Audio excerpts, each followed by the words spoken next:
Good morning, esteemed guests, distinguished speakers, and valued participants.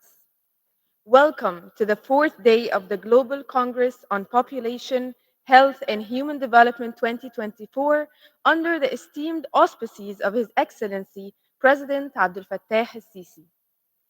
Today, we will engage in critical discussions surrounding population dynamics, human capital, and the vital role of community engagement in fostering sustainable and inclusive development. Your participation signifies our shared commitment to empowering communities and driving impactful change. We begin our day with an insightful session titled Population Dynamics and Sustainability Challenges and Purposes Solutions. This session will address the pressing challenges posed by population dynamics and explore innovative solutions for sustainable development. This session features our esteemed speakers, Dr. Alessio Cangiano, Technical Specialist at UNFPA HQ, and Dr. Willis Odek, Regional Advisor, UNFPA ASRO, Professor Hussein Abdelaziz Sayed, CAPMAS President, Advisor, Emeritus Professor of Statistics Demography, Department of Statistics, Faculty of Economics and Political Sciences, Cairo University.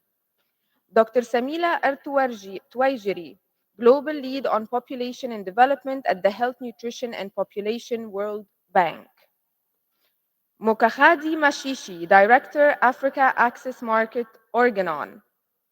And Dr. Michela Martini, Senior Regional Migration Health Specialist, IOM Cairo Regional Office.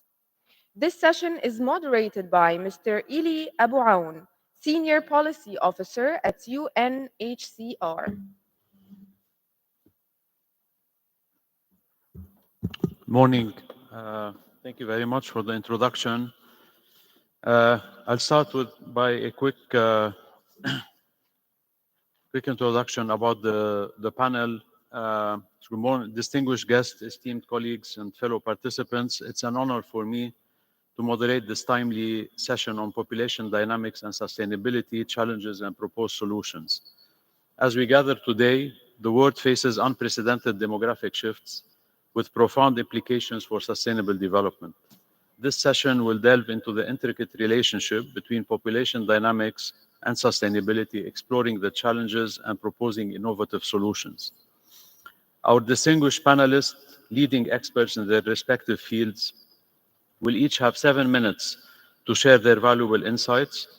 They will shed light on the impact of demographic challenges on economic growth, social development, and environmental sustainability.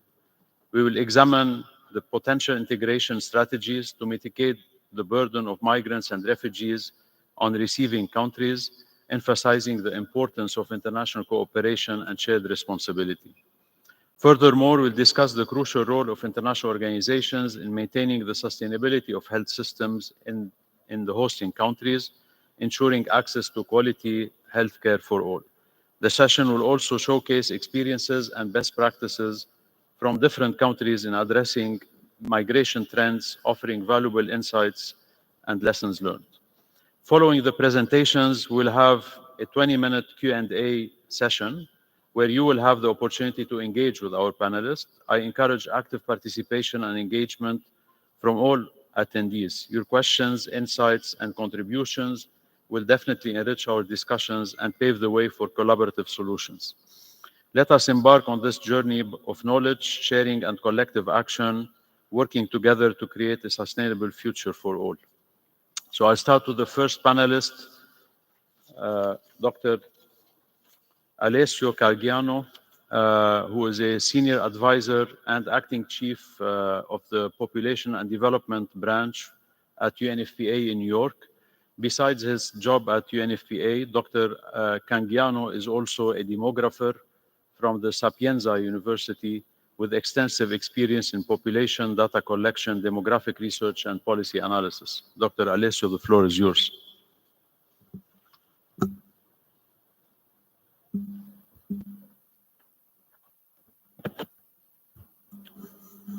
Thank you very much.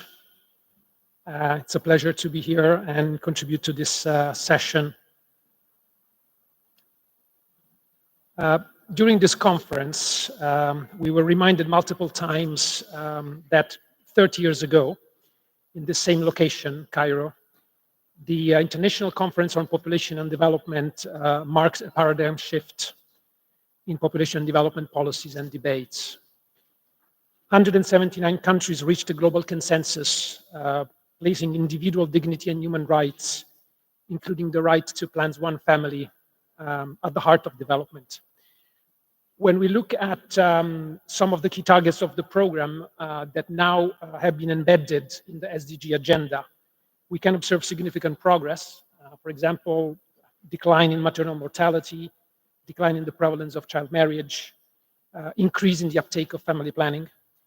However, significant challenges remain for the achievement of the unfinished ICPD agenda, including the recent stagnation of maternal mortality in more than 100 countries, and stark inequalities within countries in the coverage and quality of maternal health services, as well as persistent gaps in population data systems. The world has also changed over the last 30 years. The UN Secretary General has identified 5 global megatrends that will shape the future of the global development agenda. These are demographic shifts, particularly population aging, urbanization, climate change, the emergence of digital technologies, and the rise of inequalities. To celebrate the 30th year anniversary of the ICPD, UNFPA has produced a selection of expert papers that highlight how these global trends will shape the implementation of the ICPD program of action, as well as UNFPA's vision for the future of the ICPD. The first of this paper highlights the implications of demographic change, highlighting that demographic diversity is one of the key features of our contemporary world. While 30 years ago, the population was growing in most countries, today, fewer countries are experiencing high fertility and rapid population growth, mostly located in sub-Saharan Africa and South Asia. On the other hand, more than 2/3 of the human population now lives in a country with fertility below the replacement level. Over the next 30 years, 76 countries and areas are projected to experience population decline, owing to either negative natural change or negative net migration, or both. Population aging will continue as a universal phenomenon. The world is projected to have an additional 1 billion older people by the second half of the 2050s. By 2050, more than 1 in 3 people will be living in countries with more older people than children. Population aging will be most rapid in middle-income countries. The percentage of the population age 65 plus in middle-income countries will double over the next 30 years. By comparison, it took high-income countries 55 years to experience the same demographic shifts. It's also important to highlight how these age structural changes will affect the patterns of reproduction. For example, the proportion of births to mother aged 35 plus in low and middle-income countries will double from 9% in 1994 to 18% in 2054, due to both the postponement of childbearing age and the shifting age distributions of the female population in reproductive age. Africa and Asia will continue to urbanize. The global urban population will continue to grow, an estimated 2.5 billion between 2018 and 2050. The climate crisis will continue to expose and amplify existing inequalities and injustices. This graph, for example, shows that the poorest countries are those that have contributed the least to global emissions, only 12%, while facing the greatest economic losses and having the lowest capacity to finance climate responses. Climate inequalities are pervasive, not just across income levels, but also across geographies, generations, and gender. For example, small island developing states and coastal populations will be the most affected by sea level rise. A child born in 2020 will experience a nearly fourfold increase in extreme weather events in their lifetime compared to a person who was born in the 1960s. Women and girls are particularly at risk in terms of reproductive health and access to resources. We also live in a world characterized by the largest number of forcibly displaced persons observed since the last World War. Currently, more than 100 million people, with a fourfold increase since the beginning of the last decade. The majority are displaced within their countries and due to conflict and violence. However, all projections suggest that we can expect an increase in the number of people who will be displaced by climate-related events in the future. Let me try to highlight some of the main implications of these global trends for the population and development agenda. You can find a lot more discussion about these issues in the 5 papers. The first and most obvious is that demographic diversity will require differentiated policy responses. On one hand, countries with low fertility and rapid population aging are grappling with new challenges such as labor shortages, pressures on pension systems, and financing healthcare.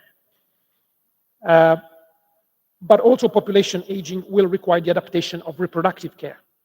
For example, for menopause, for sexually transmitted infections and reproductive cancers. This will also drive up the demand for infertility and assisted reproductive technology, and most likely for arrangements such as surrogacy. At the other end of the spectrum, Sub-Saharan Africa and South Asia will continue to experience increasing number of births, calling for governments to prepare for a growing demand for maternal, newborn, and child health care, and all components of SRH services. This will pose significant challenges as these countries happen to be those where health systems remain the most fragile. Let me finish with some key recommendations for the future of the population and development agenda. Actually, while I go through these, I will put on screen the QR code of these 5 papers if you are interested in getting to know more. The first is that routine data collection and use of disaggregated population data and projections is vital to anticipate future demographic trends and adapt institutions, infrastructures, and policies to respond to evolving needs. With population displacement becoming an ever-prominent feature of population distributions, enhancing integration between humanitarian and demographic data systems is crucial, particularly as integrated geospatial information enables more effective preparedness for climate-related emergencies, including improved access to SRH services in emergencies. Population policies need to safeguard rights and choices, ensuring people can avoid unplanned pregnancies, but also addressing factors that limit people's opportunities to have the number of children they desire, through access to both contraception and infertility services, the realization of reproductive rights and bodily autonomy, gender-responsive family policies, and access to care and support. Investments in people health will also have to take a life course approach from their earliest year and throughout their lives to ensure active and healthy aging. With declining fertility, migration will gain prominence as a major component of demographic change. It will then be important that policies facilitate secure, safe, orderly, and regular migration, and migrant economic and social integration, and that these are seen as an integral part of the basket of possible solutions to addressing demographic change. Addressing climate-related inequalities will be pivotal to the future of rights-based population policies. Priority actions should include the provision of flexible climate financing for sustainable growth of low and middle-income countries, and building climate-resilient health systems to integrate reproductive health services in climate action. To conclude, it is important to reaffirm that the principles and values of the ICPD remain as relevant as in 1994 and provide a much-needed framework for navigating global megatrends and achieve human-centered sustainable development. Thank you very much. Thank you very much. Thank you, Dr. Cangiano. Our next panelist is Professor Hussein Abdelaziz. Professor Abdelaziz is the president advisor at CAPMAS in Egypt, but he's also, he worked in the fields of statistics and demography and combines an academic and a practical experience for data collection and analysis. Dr. Abdelaziz, the floor is yours.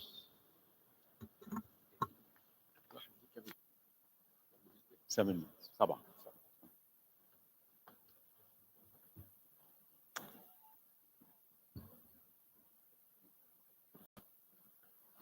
Good morning. Within the limited time that we have to present as quickly as possible.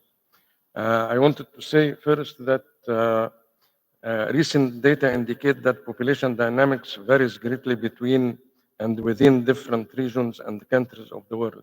So what can be considered a phenomena in one area, it will be different. So actually we have high level population growth versus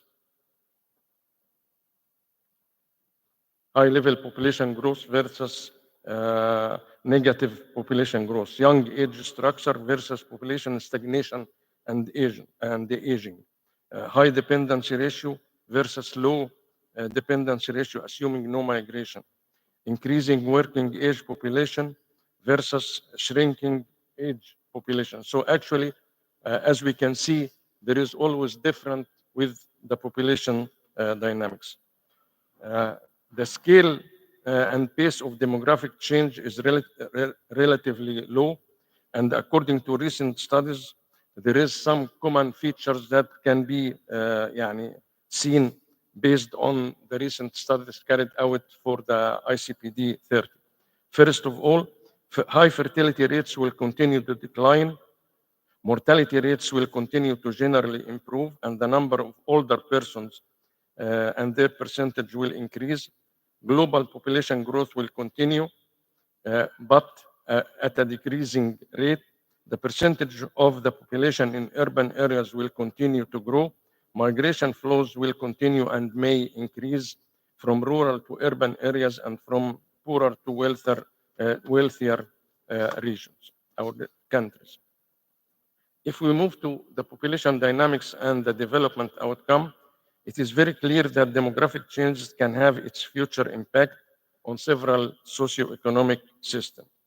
In turn, overall development outcomes in the broadest possible terms affect demographic changes that can be reached through focusing on people as individual rather than aggregated number. Development policies should take into consideration what we can call it the population dimension that integrate views about distinct diversities and specify projected needs and areas for targeted investment. The literature also indicates that the direction of demographic change is important for sustainable development and the SDGs. A total of 107 of the targets out of the total 169 are population-based, and their estimates are affected by demographic changes, which in turn impact population size. Now I will focus on Egypt. Egypt profile, as reported in the Sustainable Development Report 2023, indicate that the country is facing challenges at varying levels for SDGs, and as well as having stagnant indicators for some others. However, the report indicates that Egypt is improving in 4 demographic indicators, including maternal mortality, under 5 mortality, demand for family planning satisfied by modern methods, and gender gap in education. If we go into the data for Egypt, we can see that the first slide is showing that we have that the largest number of births was in 2014, 2.7 million. Now the latest data are showing that in 2023 we are showing is about 2 million 0.45. So actually there is a reduction of about 700,000 during these years. If we focus on the relationship between the total fertility rate and the contraceptive prevalence, we can see the relationship is very clear. According to the latest EFHS, the total fertility rate declined to 2.85. However, if we estimate that the latest figure is now 2023 is estimated to be about 254. So actually, fertility is declining throughout this year. If we move to mortality, and I will escape this. If we move to mortality, we will find out that expectation of life is improving, except for the 2 years when Egypt was facing actually the pandemic. So actually, that is clear for 20 and 21.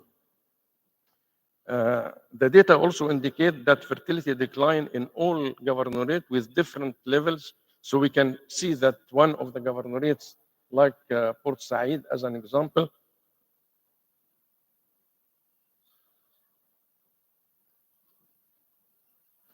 is 1.8. The lowest fertility in Egypt is observed in Port Said, while in Upper Egypt, fertility is high about all this. So actually, one very important point is when we asked about the requested, the wanted fertility rate, it was about 2.14. So actually, 2.13 is the total wanted fertility rate, and we can compare between the actual and the wanted fertility rate. We will see that in all countries, in all governorates, the wanted fertility rate is below the actual fertility rate. But we have here a very interesting challenge. The wanted total fertility rate is 2.1, while the ideal family, ideal number of children is 2.9. So actually, there is some kind of difference between what the families think is the ideal number and what want they to achieve. So actually, the current population dynamics outcomes indicate that the broad age structure show that the share of the age group below 15 is about 33%, which is actually reducing Egypt's opportunity to benefit from the demographic dividend. Egypt is a young country since about 61% is below age 30. Uneven progress is being noticed among various regions and governorates.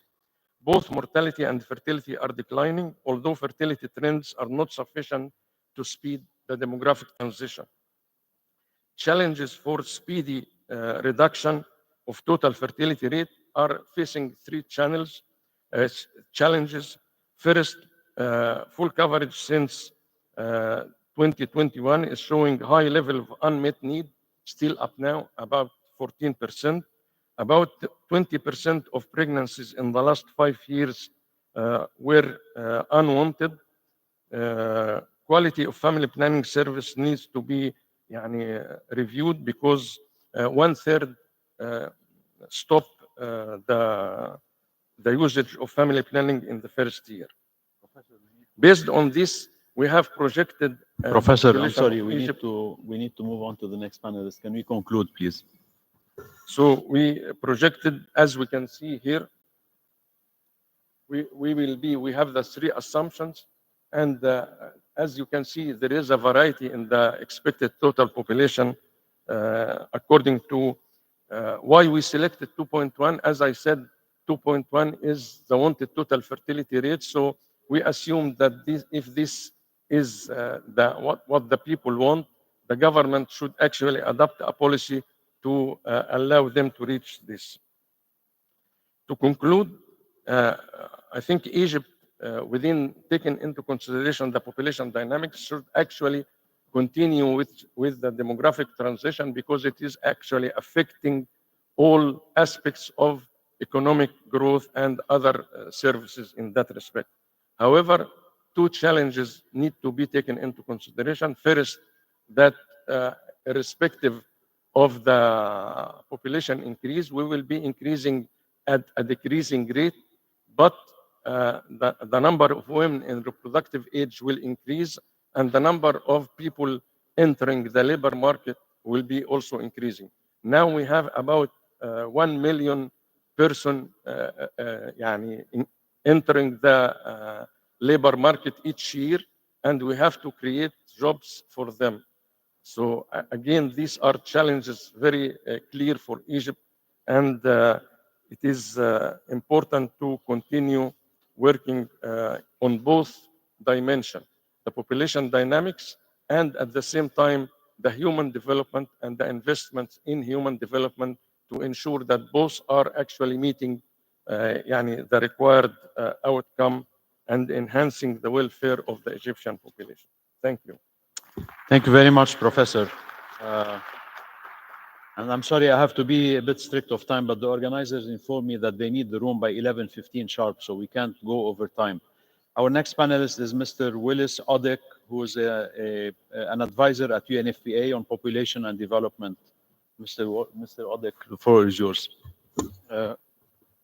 Great, thank you very much. And I'll build upon the presentation that have just been made. So hopefully I'll save time. So I work for UNFPA Arab States Regional Office, and I'll be addressing a very specific dimension of demographic change, which is the changing population age structure in the Arab world and future policies. So some of these have been talked about, but I'll give a brief overview of the demographic situation now, projected changes, and conclude with some policy options. I think it's very clear from the presentation that has come before me that population growth will continue in the region. I need to clarify at this point that all the data I'm presenting here are from the 2024 World Population Prospects that was released in July this year. The data show that, taken as a whole, population growth in the Arab world, and by Arab world here, I mean the 22 countries that UNFPA Arab States Regional Office covers. Population growth will continue for the rest of this century in this region, with the exception of Tunisia, where there will be a peaking and a decline towards the end of the century. However, this growth will not be uniform across the region, and variations will be seen by some clusters of countries, examples being the Gulf Cooperation countries, the Northern African countries, and also some of the Middle East countries. Now, what explains this population, the continued population growth? Even though we've had that fertility is declining in certain countries, population growth will continue because of past fertility trends, but also increasing life expectancy. And that actually brings out the most critical aspect of population age structure in demographic change. So as many of you would know, population change is affected by three key factors. That is fertility, mortality, and international migration. When there's high fertility and low mortality, then the population age structure changes so that you are having a lot more people moving into the reproductive years and lesser children. Again, when you have low fertility and higher survival rate, that is increasing life expectancy, then you begin to get into the realm of population aging. So when we look at the region, there's been a great increase in the life expectancy at birth, but correspondingly also significant declines in total fertility rate from an average of 4.5 in 1995 to just about 2 currently.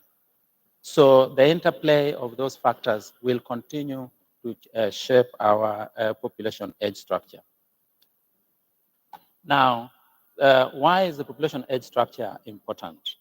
So when we look currently at the region taken as a whole, you will realize that in 2024, the bulk of our population is below 20 years of age. I use 20 years rather than the 15 years because usually below 20, most people are still in school.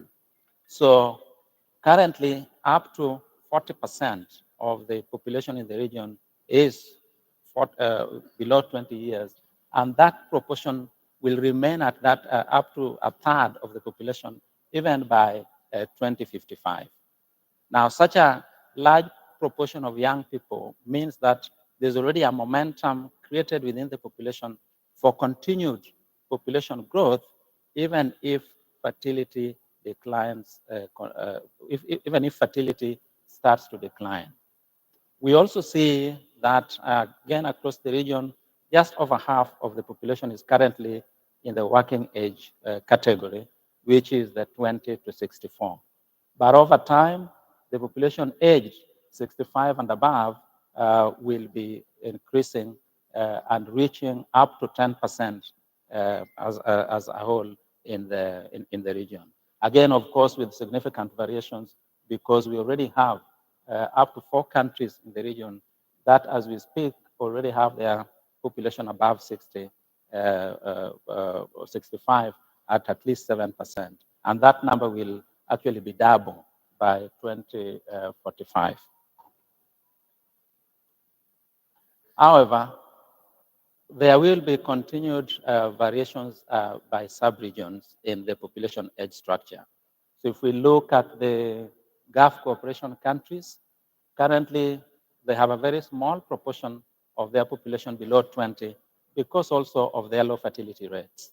And they have a significantly high number or proportion of the population of the working age at 70% currently, continuing almost at the same rate over the next 20 years, largely because of the migrant labor in that particular country. But if you take the Northern African countries, even by 2045, about a third of their population will still be below 20 years of age.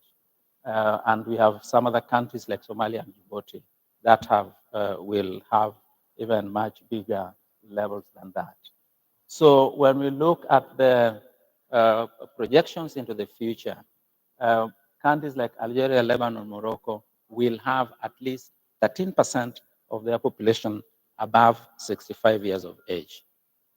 Just to illustrate for Egypt, currently you see from the pyramid a very large chunk of the population in the younger years. Sorry, 1 minute remaining. Over time, that will change, but even by 2065, there will still be a huge component of the young population. So what do these things mean, therefore? So it means that in this region as a whole, we will continue to have both an aging population and a youthful population existing side by side. So the region will continue to be characterized by both youthful and aging populations, and that has very clear policy implications, which I will just summarize quickly in the interest of time. So to address the needs of the youthful population, that will still be a major feature of our region. The things we need to do is to enhance the human capital development, improve access to jobs through diversifying the economy, mainstream gender equality so that more women are able to get into employment, provide or strengthen reproductive health services to improve health outcomes and women's participation in the labor force, support social protection programs, and also promote intergenerational exchange, especially because of the significant proportions of both aging and young populations. For the aging population, as this becomes a reality in many countries, there'll be definitely need for more inclusive labor market policies. There'll be need for lifelong learning so they are able to remain more productive, ensuring health services that are tailored to their needs, also promoting in the countries that will need to bring in immigrants, promoting more effective and rights-based immigration policies. And finally, it's just about strengthening programs and policies to enhance the dignity and well-being of the older population. So the future as it is requires for our region a more intergenerational approach to our policies and programs. Thank you very much. Thank you, Mr. Odek. Thank you very much. So our next panelist is Dr. Sameera Al Tuwaijri, who is the global lead on population and development at the World Bank, but she has also more than 10 years of clinical experience. Dr. Tuwaijri, please. 7.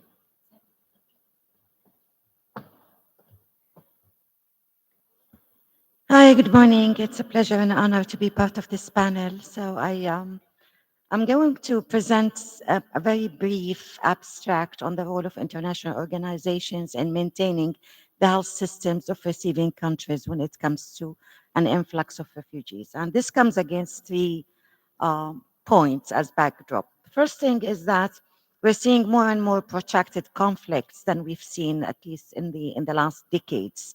So the average displacement as calculated by the World Bank now is about 17 years, which means that a girl that's born today would have to spend most of her formative years in displacement, which is really not good for the human capital accumulation. The second thing is that no one can address this issue alone. I think the coordination and collaboration of the international organizations is pivotal to actually getting into the health systems. The third one is that these receiving countries would have issues with their health systems to begin with. So if we think of the influx of Syrian refugees into Lebanon, for example, or into Jordan, or the Rohingya refugees into Bangladesh, the platform within which these people are going to is not actually fulfilling the needs of its citizens. So without further ado, I am going to start my slides.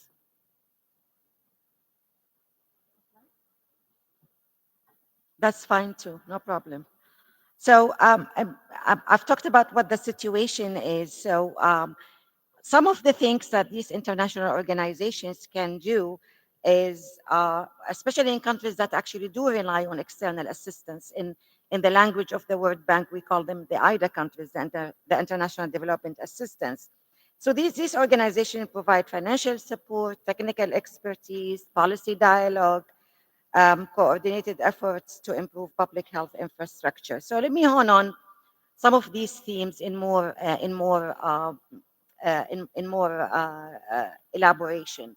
If we talk about the financial and technical assistance, and I try to get out of the chapeau of the World Bank and out of the chapeau of the international organizations as the UN only, but also look into the IOM, for example, and the International Red Cross. So if we look at the financial assistance, actually every single international organization does do that. The Global Fund to Fight AIDS, for example, tuberculosis and malaria does all of this funding to countries that are heavily affected by such diseases. Another theme that the international organizations can do is the capacity building and training.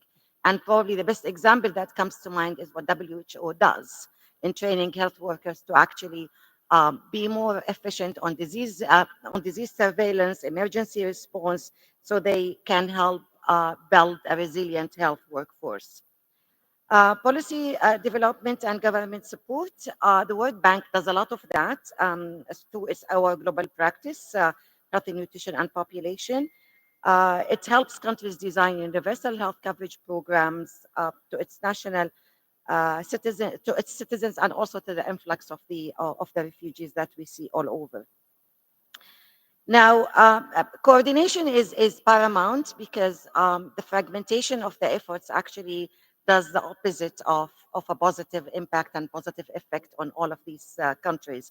And those of us who have worked in this area for a fairly long time had seen the interagency collaboration and the interagency coordination, and then everybody goes home and does exactly what they are mandated to do, plus the brutal fights that happens over the funding.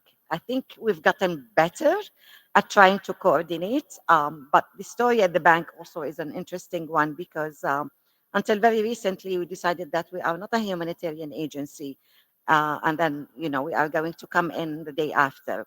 Sometimes, as I said in my introduction, the day after is 17 years from today. So what do we do? So we honed on the development assistance, humanitarian assistance nexus, just to try and help these generations that are going to be growing into fragility to actually realize their potential when it comes to health, education, social protection, and also the gender equality is very important in fragility.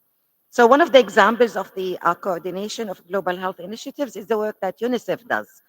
And We have a humanitarian assistance project in Yemen that's been going on for almost 8 years now, and our implementing partners there are WHO and UNICEF. So a lot of weight actually can be done, can be put on the coordination and trying to merge all of these themes into one. The emergency response and the long-term recovery, the best example I have is the International Federation of Red Cross and Red Crescent Societies. And those are usually the first on the ground, especially when there is an acute conflict happening. And I think what we've seen in the last year in our region is a big lesson, because it's not just about having the assistance ready to deploy, it's also having access for deployment. And of course, this is a heavily political agenda that I don't think it's time to discuss it here.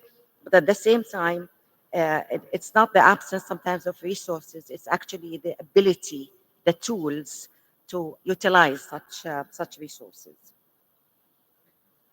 Of course, monitoring and evaluation is important, and the WHO health system governance assessment tools support actually the monitoring and evaluation. Finally, I just wanted to share with you some of our global work on forced displacement. The Horn of Africa, for example, we have a development response to displacement impacts projects in DRC. We have the Yemen Human Capital Project, as I mentioned. In DRC, we have the Agricultural Rehabilitation Program. In the Central African Republic, we have almost the same. And in the Sahel, we have the Sahel Women Empowerment and Demographic Dividend Project that's been going on for 7 years, and our implementing partner there is UNFPA. Jordan, we have the Emergency Health Project that actually provided critical primary and secondary healthcare services for the poor and insured Jordanian and the Syrian refugees since 2017. Thank you very much for listening to me, and I look forward to the discussion. Thank you very much.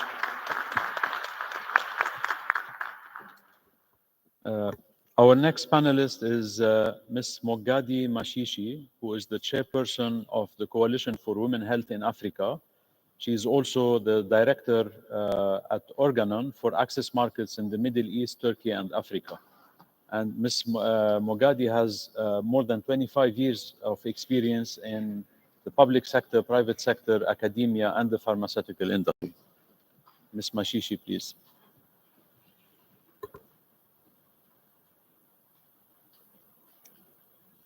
Ladies and gentlemen, esteemed colleagues, distinguished guests, thank you very much for the time this morning. The topic of population dynamics and sustainability is not just about the numbers. It's also about health, well-being, and also the future of communities, especially on our beautiful continent of Africa.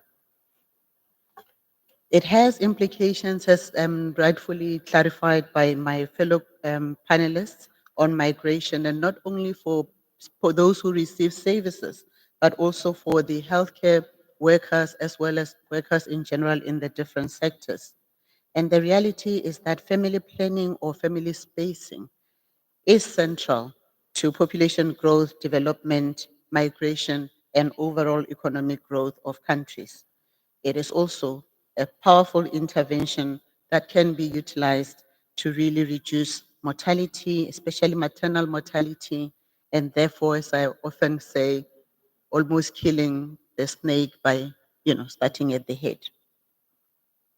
If we are to contribute effectively to social and economic change, we have to center population development strategies around the family unit. This is also to ensure that these strategies are effective and that countries can harness the economic benefits and edge closer towards balancing various dynamics as shared by my fellow panelists. The Egyptian government has done a good job in terms of focusing on the family unit at the center of development. And these are lessons that can also be shared across the continent and globally in order for the cross-pollination of learning, but also to ensure that we can learn fast and fail faster. Effectiveness of population development strategies also depends not only on multi-sectoral engagement, but it also depends on different sectors, multi-sectoral stakeholders as well as partnerships. And we do have to take into consideration the recipients of services as well. And as we think about strategies, we need to ensure that there is also a plan on service continuity, especially in times of crisis. Some of the notable partnerships that Organon is involved in include those with governments and organizations such as the members of the panel from UNFPA, USAID, Pathfinder, the Gates Foundation, the World Bank, among others. And this can actually enhance the reach and scalability and effectiveness of the interventions while also accelerating implementation. And this will ensure that no one is left behind. I cannot emphasize enough the criticality of partnerships and collaboration in sustainable population growth. We have to ensure that we work together. And while we are crafting solutions, we cannot leave the end users of services or the patients across their various stages of life behind. They have to form part of the solution to ensure that we can build a sense of ownership and the sustainability that we are after. Policy advocacy is another area that is quite critical. And it's not just about advocating or creating policies that are effective, but it's also about partnering effectively, respectfully in implementation as well. As Organon, we partner with the European Parliamentary Forum on the Global Contraception Atlas to support countries in terms of them being able to measure themselves on how they are performing when it comes to policies that are available at country level and implemented on the funding landscape as well as the legislation. And it provides a really good glance of areas of improvement, which means it can be very useful, a very useful tool when coming to creating solutions. There is specific atlases for the MENA region as well as Sub-Saharan Africa region. I encourage you to have a look at that. As we strive to make medicines and health solutions accessible, we must consider the broader impact on climate change and population health. This is critical because in some instances, climate change, the extremes that we have seen in recent years, has implication on access to services. It also has implication on disease trends, from non-communicable diseases to infectious diseases. And even when we put on the lens of maternal health, there is massive implications there. As pharmaceutical companies, we play a critical role in mitigating these impacts and also ensuring that there is medication available, partnering with various partners to ensure that we can also provide even in cases of crisis.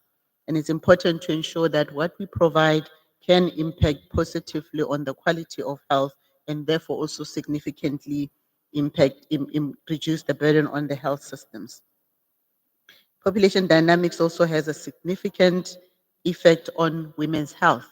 We have touched earlier on the importance of the family planning in particular in terms of achieving the SDG goals. If we look at SDG goal 1, 2, 3, 4, 5, and 8, and maybe, dare I say, across the board. 1 minute. How we as Organon partner through various options. We actually focus on 4 key pillars: health literacy for the general public, in partnership with governments, capacity building on health system strengthening, as well as supply and distribution. And just allow me to share a few tangible examples. We are partnering with TICO in East Africa and also with Pathfinder in Nigeria and FAQ in Southern Africa, to use digital technology and social media to drive health literacy. Here in Egypt, we're also using social media to reach millions of end users with the correct information. In Namibia, French West Africa, South Africa, among others, we have partnered with implementing partners to drive capacity building and also ensure that there is some level of task shifting. We are also providing seed funding for the formation of the Coalition for Women's Health in Africa to drive for a unified way that public sector can contribute more effectively to making the change.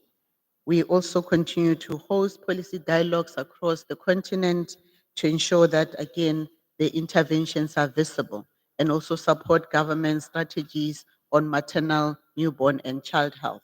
In conclusion, I want to remind all of us that collaboration among stakeholders is critical for sustainability of population growth and equitable healthcare access, especially as we strive towards the Africa we want. I want to remind us that we have to commit to these goals and work together for a brighter and healthier future for all.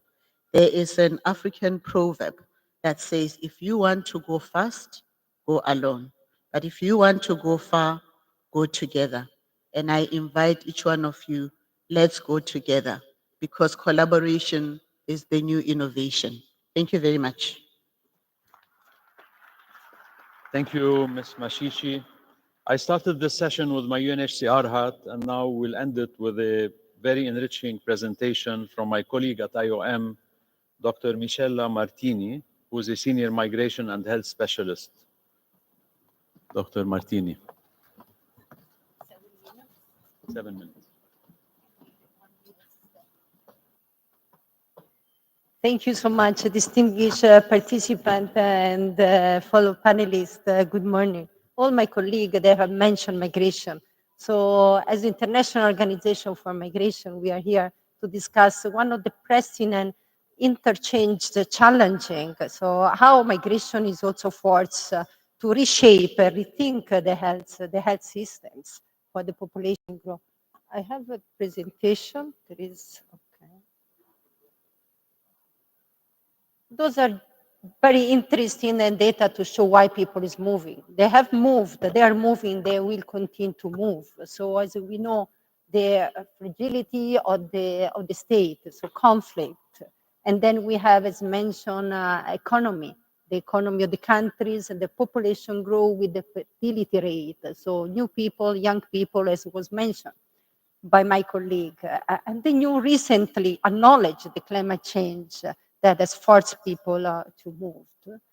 But something that is important to understand that migration is an evolving scenario, and it's really forcing to rethink the health system as a whole. In terms of data, for instance, we mentioned disaggregated data, and we have still struggling to have systematic data for the health of migrants in many, many countries. Here are some of the recent data. So we have reached the highest number of migrants worldwide, even if adjusting and corrected with increased number of the population. So including internal and international migrants, we have more than 1 billion of people on the move. But we have the other sadness, reality of the displacement people. So 108 million are forcibly displaced, and 50% of them, they come from selected countries only. Then the new reality of the climate change. Only in 2020, 30 million were estimated to move because of the climate change. So it's growing, it's growing. If we look at the MENA region, we have more or less 10% of the population in the MENA are migrants, international and refugees.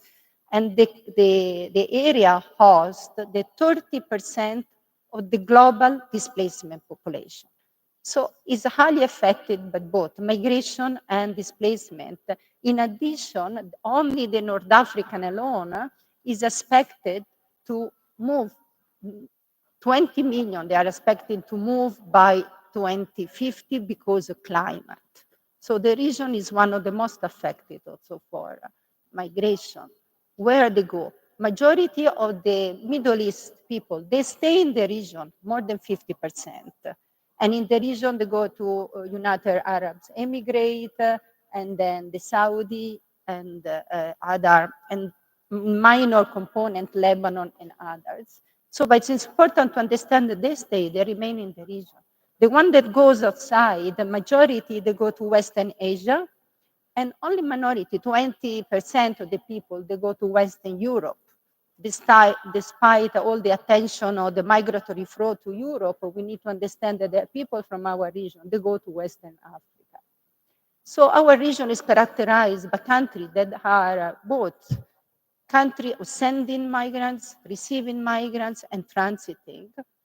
And we have seen from my fellow colleagues that there is an aging in population in some countries, population growth and fertility in other, and the ongoing conflict. That is the one heartbreaking situation of our region in this moment, honestly. Why is also important to focus on the conflict and the area? We have seen from my colleagues the improvement of the health indicators, and this region indeed has great progresses. But the conflict, a majority of the countries in our region that are in conflict, they really hampered all the progresses they have done in the health system since the last 20 years. So the conflict in this region is really bringing us back to the beginning. And this is a serious element in our health systems. And looking at the migration on the sustainable development goal, we have to divide the two areas. So the regular pathway, people that are able to move regularly.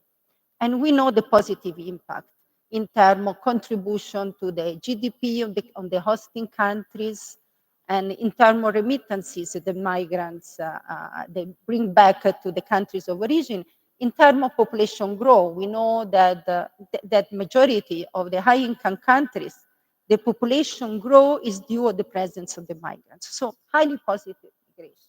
When we look at the forced migration, of course, as I said before, we have a strong impact on this positive development. In addition, there is a burden on the health services due to the sudden influx of people on the health services.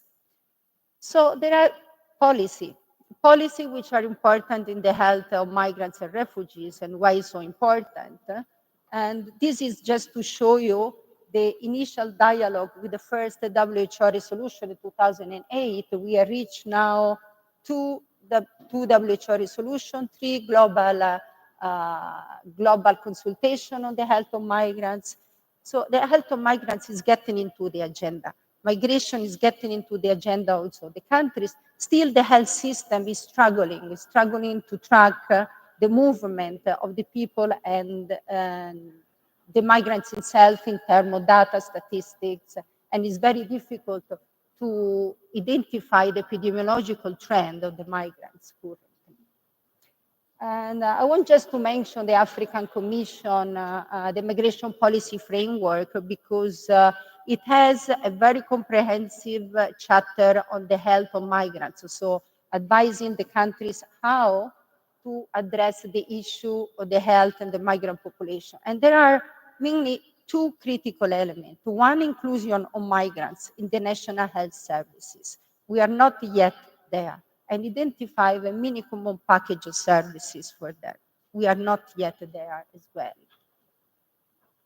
The WHO Regional Office for Eastern Mediterranean has also released regional strategies, how to better address in an area with high mobility of people and displacement, how to address the health of this population. For objective, one, again, inclusion in national strategies, of course, respond to emergency, address the social determinant of health, which is extremely important for the pre-existing vulnerability of migrants when they move. And then the latest operational plan of WHO in the Eastern Mediterranean has included 2 new indicators focusing exactly on migrants and the refugees. So it's really the moment to rethink about our health services, to see that migrants and refugees, and they're not only a burden in the health systems, but they're part of the population. It's the population health that needs to incorporate this number. We are not yet there, especially for statistics. WHO has clearly expressed how to change the migration, the health systems, proposing in collaboration with IOM also the migration-sensitive health systems. This is the message that we want to give today.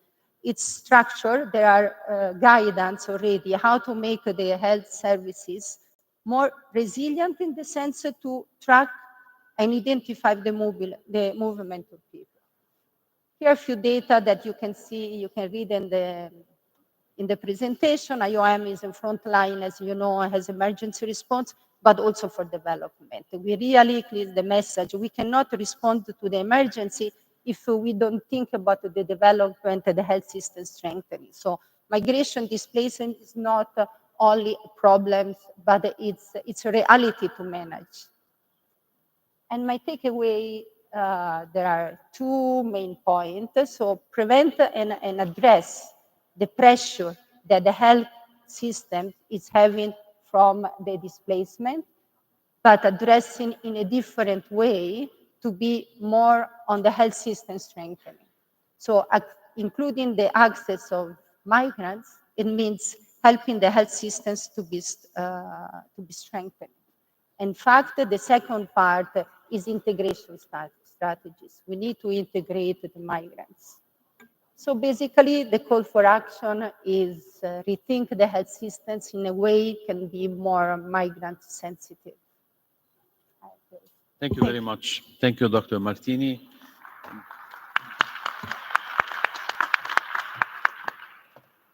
Well, in addition to the scary numbers that were included in the presentation of Dr. Martini, I guess we have to add around 1.5 million additional persons who were uprooted in the last 4 weeks in Lebanon as a result of the war. 1.2 million are internally displaced. Around 300,000 are actually, they took refuge in Syria and Iraq.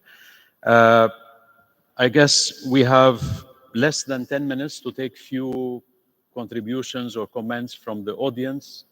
There are roaming microphones, I guess. So, please.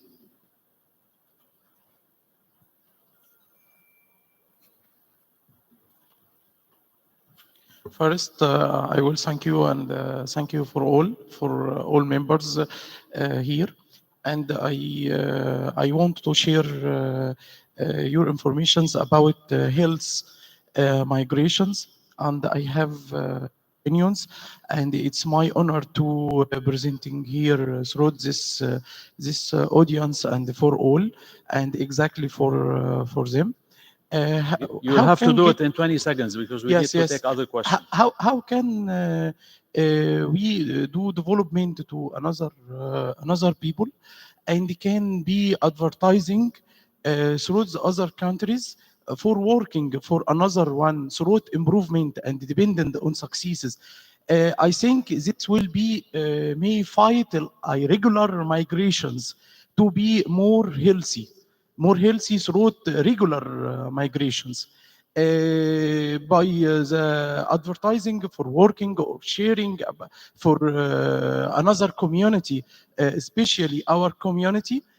I think it will be helpful for fighting irregular migrations, and we get to sharing another community about the knowledge and the ambitions and our future through the president and then.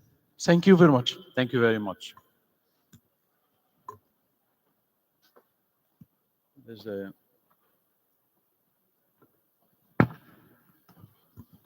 السلام عليكم. دكتورة أسماء المعنوي، دكتوراه التخطيط والسياسة الاجتماعية، كلية خدمة اجتماعية جامعة حلوان.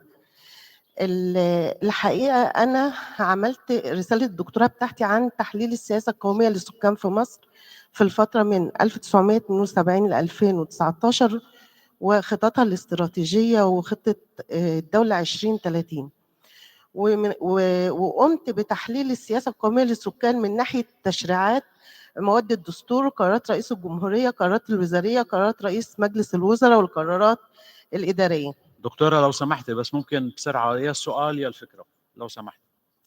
أنا عايزة أقول إن على الرغم من الجهود اللي الدولة المصرية قامت بيها والمشروعات القومية الكبرى والقضاء على الهجرة غير الشرعية من منافذها في جمهورية مصر العربية، إلا إن هناك مشكلة أو أزمة سكانية، وأنا في رأيي إن أنا بسميها مشكلة تكدس سكاني وليست مشكلة أزمة سكانية، وإن إحنا ممكن نحول التكدس السكاني دهوت لقوة منتجة في المجتمع نقدر نستخدمها أو نستفاد بها ونعمل تنمية شاملة في المجتمع. شكرا.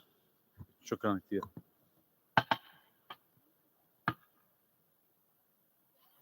بس please I'd like to ask you to be very concise.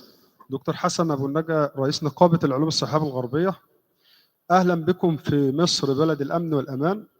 لقد وصفتم المشكلة في التهجير القسري، ولكن لا نعلم كيفية الحل فيما يحدث في فلسطين وفي لبنان. شكرا. شكرا. عمرو عبد العال، مدرس. لماذا لا يتم إعادة تنظيم رأس المال البشري على مستوى العالم؟ على سبيل المثال، أكثر الأراضي الخصبة في السودان ولا يوجد مزارعين. لماذا لا يتم استغلال رأس المال البشري في بلدان أخرى من خلال المنظمات الدولية وفي إطار دولي؟ لمين هذا السؤال؟ لأي لكل okay. Anyone from the panel would like to answer this question? No.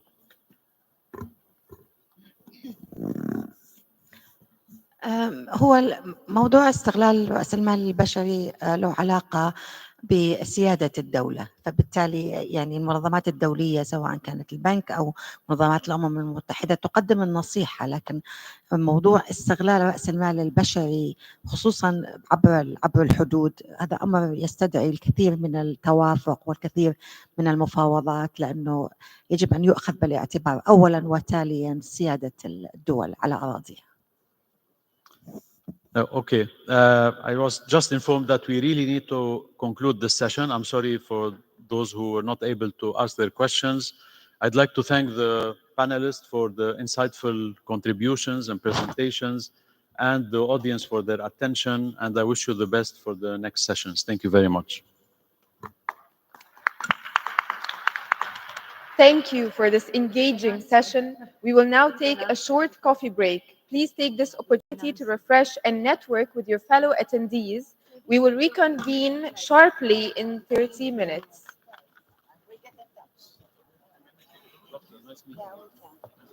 Good to meet you. Thank you. I'm sorry, I hope to be nice.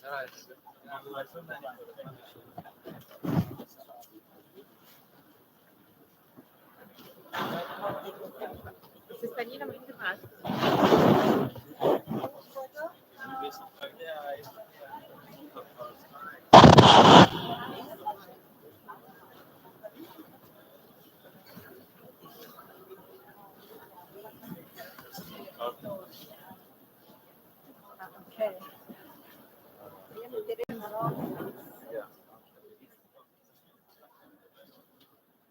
Can we finish the picture, please? The group photo.